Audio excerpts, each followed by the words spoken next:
sometimes in life we tend to have this question of where is God? Where is He in the midst of my challenges and then problems? Why does He not seem to care? And yet my marriage and family is just at the edge of breaking up. Why does He seems to be so much silent? And yet my business is just actually going down and down. And yet I'm paying my tithe, giving and then tithing faithfully. Where is He? And yet I'm praying. I've been seeking Him. I've been walking rightly before Him. I've been serving Him. And yet, actually, I'm still in lack. And yet, even the prophecies of my enemies, they're coming to manifest within my life.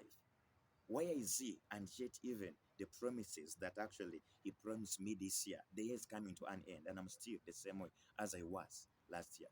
I want to encourage you that don't give up on God, because He won't give up on you. He's able. He has never told the house of Jacob to seek Him in vain.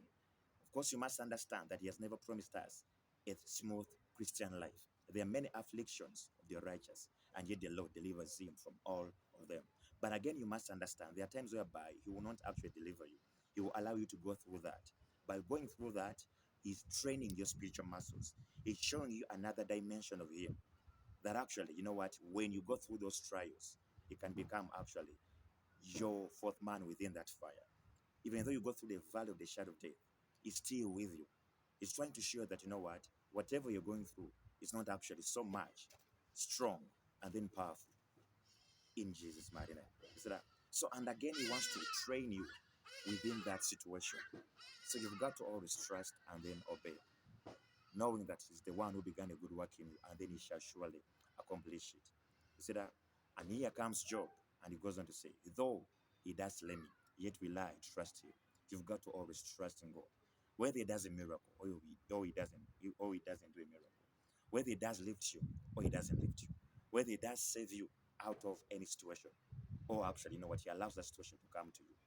Understanding that all things work together for good for those that love the Lord and to those that are called according to His purposes. Sometimes, for the purposes of God to be revealed within our lives, He will allow challenges to come to us. And by that, not knowing that the challenges are leading us to our greatness. Little did they know that actually crucifying Christ, they were actually fulfilling a prophecy and then acting as, you know what, people who are going to further the saving of many people by killing Christ.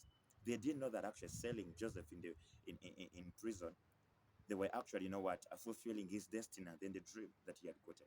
So sometimes the change that come within our lives, they come for the purposes of God to be revealed within us. So don't give up on God. Remain praying, remain loving God, remain seeking Him, remain doing whatever He wants you to do. Remain working faithfully and then righteously before Him. And I want to tell you that God is not a son of man to lie. If He began a good work in you, He shall surely accomplish it. And it shall be glorious and it shall be permanent in